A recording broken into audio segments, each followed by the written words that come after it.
छोटी बहन विभा माँ के होते हुए भी सिमरन के ही पीछे लगी रहती थी। सिमरन, आ गई हो तो इसे खाना खिला दो। बोल रही है तुम जब तक नहीं खाओगी ये भी नहीं खाएगी। क्या है विभा, तुम खा लिया करो ना, मुझे ऑफिस से आने में देर हो जाती है। और कोई छोटी बच्ची तो हो नहीं तुम जो खाना भी नहीं खाती हो कि दीदी आएगी तो ही खाऊंगी। हाँ हाँ, छोटी बच्ची ही समझ लो। और एक बात, जब आपको पता है कि मैं आपके बिना नहीं खाती हूँ तो रोज रोज क्यों बोलती हो? अरे क्या है ये, दोनों बहनें कम माँ बेटी ज्यादा लगती हो। अरे दीदी की शादी हो जाएगी तब क्या करेगी बोल? जब होगी तब की तब देखेंगे। मैं तो दीदी के साथ ही रहूंगी हमेशा। दोनों की शादी ऐसे घर में कर देंगे जहाँ दो भाई हो।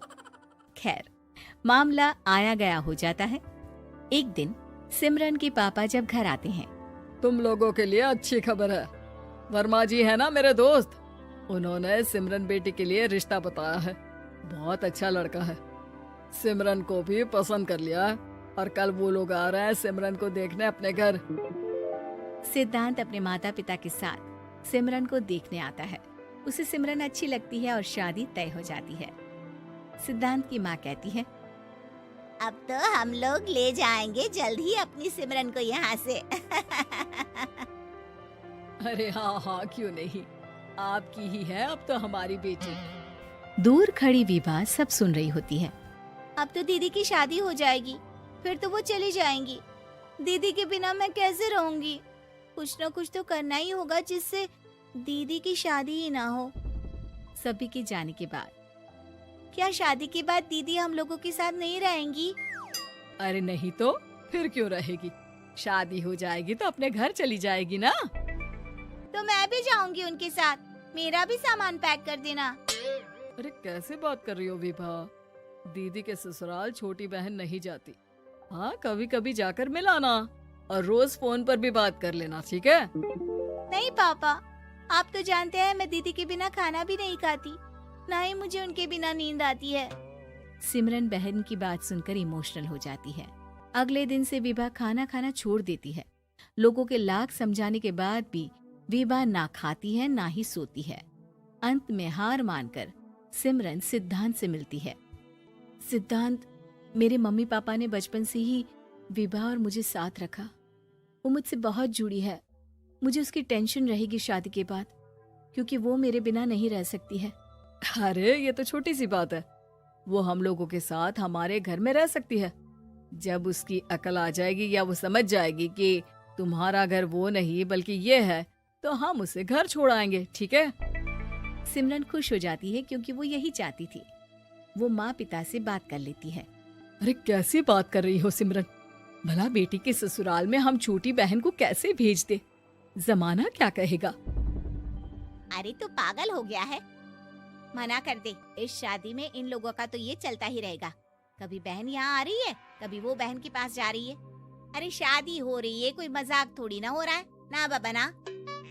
माँ कैसी बात कर रही हो? सिमरन से मैं जुड़ाव महसूस कर रहा हूँ और इतनी सी बात के लिए इतनी अच्छी लड़की को कैसे छोड़ सकता हूँ? सिद्धांत की भी जिद होती है कि वो सिर्फ सिमरन से ही शादी करेगा, और होता भी वैसा ही है। सिद्धांत और सिमरन की शादी हो जाती है और दहेज में आ जाती है विभा। शादी के बाद बुआ सास कहती है, अरे माँ ना, साली आधी घर वाली होती है, लेकिन ये क्या, तुम तो उसे घर ही ले आए। तभी चाची कहती है, सिद्धांत को तो हम लोगों ने सीधा समझा था, लेकिन सबसे तेज तो यही निकला। अरे देखो कैसे दहेज तो नहीं लिया, लेकिन साली पर कब्जा कर लिया। सिद्धांत ने इस और तो सोचा ही नहीं था, लोग उन लोगों के बारे में ऐसी भी बात करेंगे। वो वहाँ से चला जाता है और चुपचाप अपने कमरे में लेट जाता है। क्या हुआ सिद्धांत, तुम अचानक से परेशान हो गए, कोई बात है क्या? अरे नहीं, वो थक गया था ना, शादी की सारी तैयारी और रस्मों के बीच, सोच रहा हूँ थोड़ा आराम कर लूं। हाँ ठीक है, आप लेट जाइए, मैं विभा का बेड लगा देती हूँ जमीन पर। क्या वो यहाँ सोएगी? हाँ, बताया तो था कि उसे नींद नहीं आती मेरे बिना, तो तुम आराम से लेटो ऊपर, हम लोग नीचे बिछा लेते हैं। अरे नहीं नहीं, तुम दोनों आराम से लेटो ऊपर, मैं माँ पापा के रूम में जा रहा हूँ। सिद्धांत वहाँ से दूसरे कमरे में चला जाता है, जहाँ सिद्धांत के पिता उससे कहते हैं, क्या बात है बेटा, तू उस कमरे में क्यों नहीं सो रहा? बहू से लड़ाई हो गई है क्या शादी के पहले दिन ही? अब नहीं पापा, वो दोनों बहनों को बात करनी थी और मुझे नींद आ रही है, तो मैं यहाँ सोने चला आया। अगले दिन सिद्धांत तैयार होकर ऑफिस जाता है। ऑफिस में लंच के वक्त दोस्त कहता है, क्या बात है सिद्धांत, इतना सारा खाना एक ही दिन में?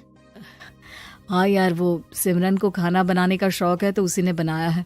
यार हम लोगों की तो सिर्फ एक ही बीवी है, इसकी तो दो है ना। सिद्धांत को गुस्सा आ जाता है। कैसी बात कर रहा है तू?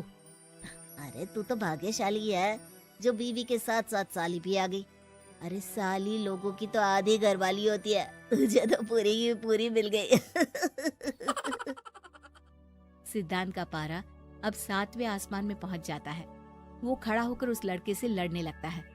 हाँ, मेरी शादी में मेरी बीवी के साथ मेरी साली भी आई है, ये सच है, लेकिन सिर्फ कुछ समय के लिए, क्योंकि उसने सिमरन को बचपन से ही माँ की तरह देखा और यूं अचानक वो सिमरन से अलग नहीं रह सकती थी। इसलिए सोचो, अगर मेरी बीवी उसके लिए माँ का स्थान रखती है तो मेरा दर्जा क्या हुआ?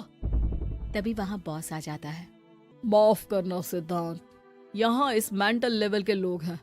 जरूरी नहीं साली सिर्फ आधी घरवाली ही हो, कभी वो छोटी बहन तो कभी बेटी भी होती है।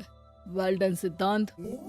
सिद्धांत को अब ऑफिस में कोई कुछ नहीं कहता, लेकिन आस पड़ोस का वो तो वही हाल रहता है।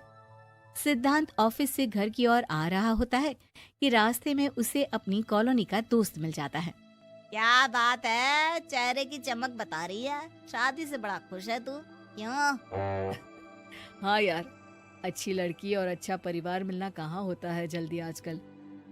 यार हमें भी दिला देना ऐसा परिवार जहाँ एक के साथ एक फ्री की स्कीम चल रही हो। सिद्धांत को फिर गुस्सा आ जाता है।